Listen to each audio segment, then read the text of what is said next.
আমলা থেকে রাজনীতিতে যুক্ত হওয়ার গল্পটা একটু শুনতে চাচ্ছিলাম। আমার রাজনীতিতে যোগদানের ইতিহাস অনেক বড়। আমি খুব ছোট্ট আকারে বলতে চাই যে আমি আসলে আমার চাকুরি জীবনে, আমি তো একটা চাকুরি থেকে রাজনীতিতে অবতীর্ণ হয়েছি। সেই সূত্রে আমার চাকুরি জীবনে আমি কিন্তু সোশ্যাল ওয়ার্ক করতাম আমার এলাকায়। বিশেষ করে আমার যেখানে যে স্টেশনে চাকরি করেছি সেখানে আমার সোশ্যাল ওয়ার্কের অনেক পদাঙ্ক রয়েছে। তো সেই সূত্রে শেষের দিকে এসে চাকরির অনেক ঘটনা প্রবাহ রয়েছে। শেষের দিকে এসে আজকের যিনি গণতন্ত্রের মাতা আমাকে বেগম খালেদা জিয়া, তার সঙ্গে আবার কাজ করার সৌভাগ্য হয়েছে। আমি কয়েকটি মন্ত্রণালয়ের সচিব ছিলাম, পাট মন্ত্রণালয়ের সচিব ছিলাম।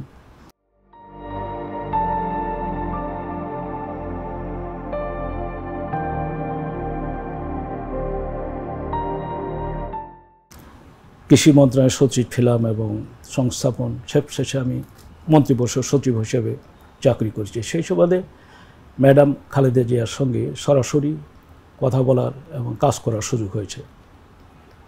তো তার যে কাজের যে স্পৃহা এবং তার যে একনিষ্ঠতা, তার যে সততা ইত্যাদি দিয়ে আমি অনেকটা অনুপ্রাণিত হয়েছি আরও কিছু সোশ্যাল ওয়ার্ক করার জন্য।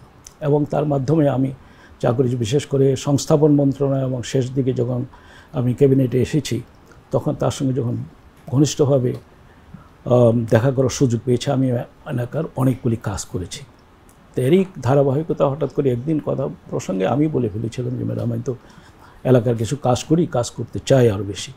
তখন তিনি বলেছিলেন যদি আমাদের সঙ্গে আসতে চান ওয়েলকাম, সংক্ষেপে এরকম। তারপরেই আমি চাকরিতে থেকে রিটায়ার করার পরে 2006 সালের শেষের দিকে এসে আমি বেগম খালেদা জিয়ার হাত ধরে আমি এই রাজনীতিতে পদার্পণ করি।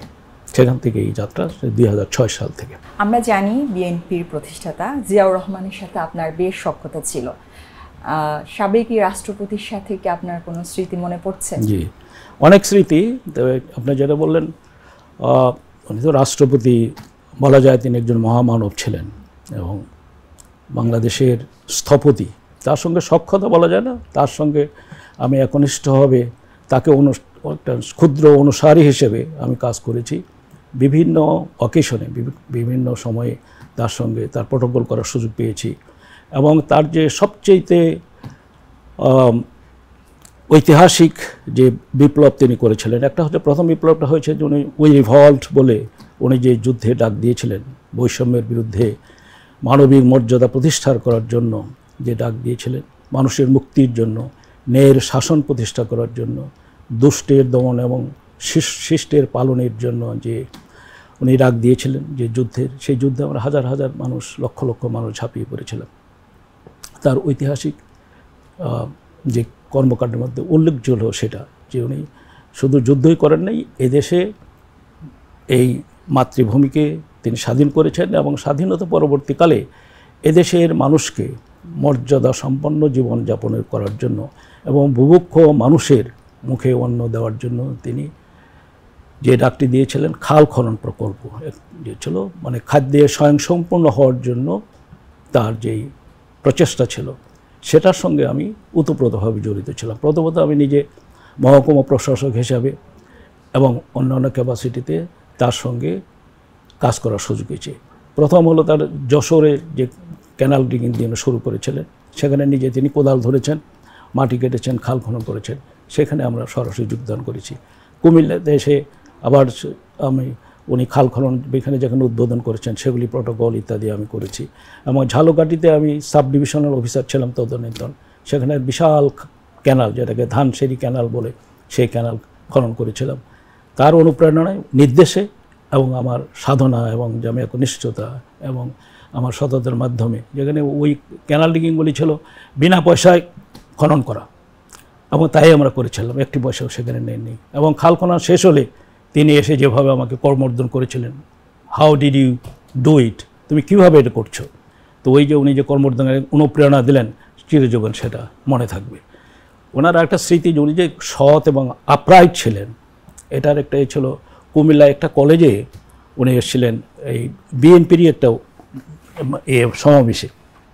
তিনি ওই ছাত্র এবং এলাইট, লোকাল এলাইট লাইনে দাঁড়িয়ে আছেন, যেটা ইয়াং, খুব স্মার্ট এবং সুন্দর একটা ছেলে দাঁড়িয়ে আছে। তো প্রেসিডেন্ট আসলেন, উনি লাইন ফলো করে যাচ্ছেন, হঠাৎ করে যে ওই ছেলেটা, স্মার্ট এবং ইয়াং ছেলেটার পাশে উনি দাঁড়ালেন। তো ভাবলাম কি না কি হয় এটা ভালো মন্দ বুঝতে পারিনি। হঠাৎ করে যে উনি গলায়, ওনার একটা ছেলেটা একটা চেইন ছিল, গোল্ড স্বর্ণের চেইন, উনি এটা ধরলেন। তোমার গলায় এটা কেন? এটা বিষয়টা ছোট্ট, কিন্তু এটাতে অনেক মেসেজ দেয় যে তুমি যে যুবক, তোমার যে এখন দেশ গড়ার সময়, তুমি যে কঠিন কাজ করবে, আমি যেমন কোদাল ধরে কাজ করছি, রোদে হাঁটছি, আইলে হাঁটছি, তোমরাও সেরকম হাঁটবে। তোমার স্বর্ণের গোল্ডের চেইন পরে ঘোরার সময় নয়। এটা একটা বিশাল মেসেজ। এরকম বহু স্মৃতি আছে। যেমন খাবার সততার কথা যেটা বলা হয়, উনি অত্যন্ত কম খেতেন, এবং ওনাকে দেখুন, ওনার জামা কাপড়গুলি দেখেছেন যে ওই সাফারি যে পড়তেন, একই রকম সাফারি, কিন্তু এটা এমন নয় যে একাধিক সাফারি ওনার আছে উনি চেঞ্জ করে পড়তেন, তা কিন্তু নয়। একটা বা দুটো সাফারি ছিল, এবং সেই সাফারিটা হয়তো ওয়াশ করে এসেনি পরের দিন বা আরেক দিন পড়তেন।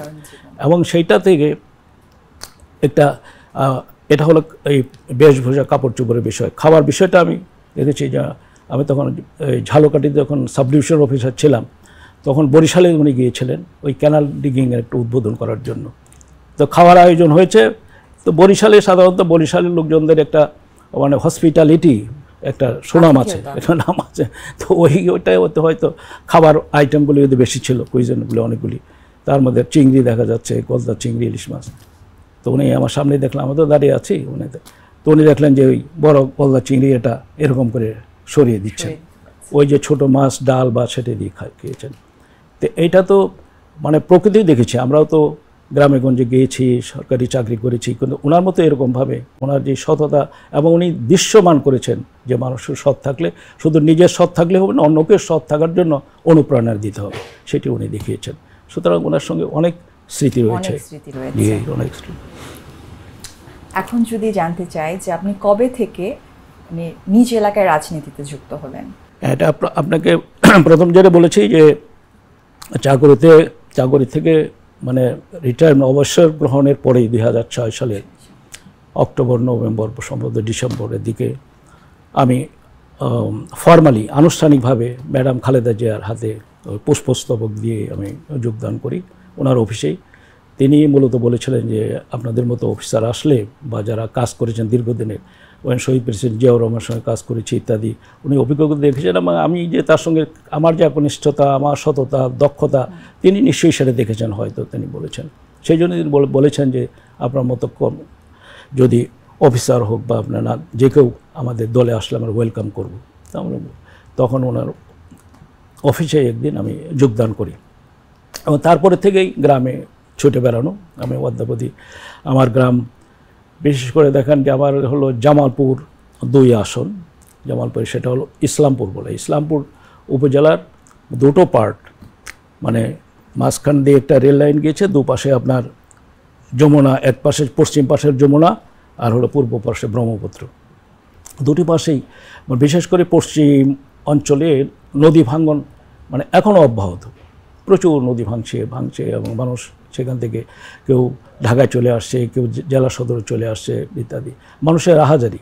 বিভিন্ন রাজনৈতিক দলের পক্ষ থেকে পিআর পদ্ধতিতে নির্বাচনের দাবি উঠছে, এ ব্যাপারে দলীয় অবস্থান জানতে চাই। পিআর পদ্ধতিটার বিষয় নিয়ে ইতিমধ্যেই পলিটিক্যাল অঙ্গনে সব জায়গায় এবং অন্য হাট বাজারে আজকাল পলিটিক্যাল, প্রথম দিকে বিগত 1 বছর শুধু সংস্কার, বাজারে যাই সংস্কারের কথা, দোকানে চা খেতে যাই সংস্কারের কথা। এখন ইদানিং হচ্ছে কি এই পিআর পদ্ধতি। হোয়াট ইজ পিআর পদ্ধতি? যারা বলছে তারাই কি সঠিকভাবে পিআর পদ্ধতি ভালো মন্দ, অথবা পিআর পদ্ধতিটা কি সেটা কিন্তু জানে না। ইদানিং এখন বহু আলোচনার প্রতি কিছু কিছু জানছেন। তো এটার আমার দলের হলো স্পষ্ট যে এই পিআর পদ্ধতি আমাদের দেশে এখনও উপযুক্ত নয়, এটা সম্ভবই নয়। কখনোই এই পিআর সিস্টেম আমরা চিন্তাই করি না। যারা পিআর সিস্টেম চিন্তা করে তারা হচ্ছে কি ওই যে মেডিকেল টার্মে একটা আছে হ্যালোসিনেশন বা ইলিউশন, তারা একটা চোখে বোধ একটা ধাঁধার মধ্যে দেখছে, মানে ওই যে ড্রয়ার খুললে মোজা যে সাপ দেখছে, তারা এখন কোনটা দেখবে? এখন যে নর্মাল সিস্টেম যেটা সেটা ভালো না অন্য কোনো সিস্টেম, এটা তাদের চোখে একটা ধাঁধার মতো লাগছে, সুতরাং হ্যালোসিনেশনে তারা ভুগছে। সুতরাং ওইটা আমার দল বিএনপি এটাকে জাস্টিফাই করে না। গত প্রায় 16 বছর আওয়ামী লীগের নির্যাতনের শিকার হয়েছে বিরোধী রাজনৈতিক শক্তি। আপনিও রাজনৈতিক প্রতিহিংসার শিকার হয়েছেন কিনা? প্রতিহিংসা তো বটেই, এটা আমি ব্যক্তিগত সবটি বলে থাকি আমি যে প্রতিহিংসার শিকার হয়েছি ভেরি লিটল, মানে ইন কম্পারিজন টু আদার্স যারা ভেরি ভেরি অ্যাক্টিভিস্ট, লাইক আমার মহাসচিব আছেন, তার মতো আরও নেতা, বড় বড় নেতা যারা আছেন, তাদের তুলনায় আমারটা কিছু নয়। কিন্তু আমার এই যতটুকু আছে এইটুকু দেখলে মনে হয় যে তাদের সাফারিংসটা কত বড়। আমার হচ্ছে আমি 14টা মামলার শিকার হয়েছি, এই কোর্ট থেকে ওই কোর্ট, ম্যাজিস্ট্রেট কোর্ট, জজ কোর্ট থেকে হাইকোর্ট। এই যে যন্ত্রণা, এই যে যাতনা, এটা তো অসহনীয় ছিল। তো আমার 14টা কেস এখন হ্যাঙ্গিং মোটামুটি শেষ হয়ে গেছে। কিন্তু তখন এই কেস করে সারাদিন ক্লান্ত হয়ে যখন বাড়িতে ফিরছি, তখন থানা থেকে আবার একদল পুলিশ এসে হাজির, যে কী করে থানায় যেতে হবে, কেন যেতে হবে, আপনার বিরুদ্ধে কেস আছে। তো অনেক সময় কেসের জামিন অর্ডার দেখাতাম, কখনো মানতো না। এটা হলো মানুষের মানবিক অমর্যাদা যতটুকু করার কথা এই 15-16 বছরে মানুষ করেছে। নির্যাতন, অসীম নির্বাচন, সেটা অবর্ণনীয়, সেটা বর্ণনা করা যায় না। আমারটা সামান্যটা দেখি অনেক মানুষকে গ্রামে খোঁজ নিয়ে গেছি, তার পরিবার পর্যন্ত বাড়ি থেকে পালিয়ে গেছে, কেউ পাট খেয়ে ধান খেতে মশার মধ্যে ঘুমিয়েছে, অবশেষে জেলখানায় যেতে হয়েছে। আরও তো জানেন আপনার আয়না ঘরে যেতে হয়েছে। বিএনপির চেয়ারপারসনের উপদেষ্টার কাছে প্রশ্ন রাখতে চাই, দলের ভারপ্রাপ্ত চেয়ারম্যান তারেক রহমান কবে দেশে আসছেন? তারেক রহমান কিন্তু হঠাৎ করে নেতা হয়নি, এটা আগে বুঝতে হবে। উনি নেতৃত্ব, নট দ্যাট উনি একজন প্রেসিডেন্টের সন্তান সেই হিসেবে এসেছেন, নট দ্যাট উনি প্রাইম মিনিস্টারের সন্তান সেই হিসেবে এসেছেন। তিনি তার ছোটোবেলায় কৈশোর বয়স থেকেই রাজনীতি সম্পৃক্ত হয়েছেন এবং মাঠে মাঠে তিনি গিয়েছেন। তিনি তার পিতার মতো শহীদ প্রেসিডেন্ট জিয়াউর রহমানের মতো, আপনি জানেন, দেখতে পেরেছেন, উনি তৃণমূল পর্যায়ে, ইউনিয়নে, ওয়ার্ডে তিনি গিয়েছেন, লোকজনের সঙ্গে কথা বলেছেন, ইয়াং ছেলেদের সঙ্গে কথা বলেছেন এবং ধীরে ধীরে তিনি গ্রোন আপ। এই হিংসা যে উনি একটা লিডারশিপ হিসেবে গড়ে উঠছে, তখন তাকে ফিজিক্যালি তাকে করা হলো, আঘাত করা হলো। এটা তো আপনি শুনেছেন যে ওনাকে ছাদ থেকে উপরে থেকে ফেলে দিয়ে, এমনি তো মারধর করেছে, ফিজিক্যালি অ্যাসল্টেড তখন করে, তার মেরুদণ্ডের হাড় ভেঙে ফেলে দিয়েছে। যেদিন উনি লন্ডনে চিকিৎসার জন্য যেন আমি গিয়েছি হাসপাতালে, মানে একটা বিমর্ষ অবস্থা, একটা করুণ অবস্থা। তো এই মানুষটি তার জীবনের করুণ ইতিহাস দেখেন, তার ভাই মারা গেলেন, মৃত্যুবরণ করলেন। একটা ভাই তার ভাইয়ের কাছে জানাজা পর্যন্ত আসতে পারেননি, তার মা এখন অসুস্থ, যে মাতা আপনার গণতন্ত্রের মাতা হিসেবে দেশে পরিচিত, আপোষহীন বলে যিনি, আপোষহীন কার সঙ্গে, যিনি অন্যায়ের সঙ্গে আপোষ করেনি, নট দ্যাট উনি অন্যায়ের সঙ্গে উনি আপোষ করেননি, কিন্তু ন্যায়ের সঙ্গে উনি আপোষ করেছেন। তেমন একজন মাতা তাকে কারারুদ্ধ করে মৃত্যুর পথে ঠেলে দিয়েছে। সেই মার কাছে তার সন্তান আসতে পারেননি, সেই সন্তানের মাথায় যে মা একটা আদর করে দেবেন সেই সুযোগটি হয়নি। এর চাইতে দুঃখ বেদনা আছে? উনি 15-16 বছর দীর্ঘদিন তিনি লন্ডনে কারাবাসের মধ্যে আছেন। উনি নট দ্যাট উনি যে সুখে আছেন, অনেকে বলে যে উনি লন্ডনে কী করে থাকেন। লন্ডনে তাকে কিন্তু বাধ্য করা হয়েছে, তাকে বাধ্য করা চিকিৎসার জন্য। তো উনি এখন শিগগিরই ফিরবেন সেখানে হয়তো, এবং আমরা যেটা বলে থাকি যে তাকে আমরা সেইভাবেই অবেশন, তাকে সেইভাবেই আমরা স্টেটসম্যান দিয়ে আমাকে অভ্যর্থনা দিয়ে আমরা খুব শিগগিরই তিনি আসবেন।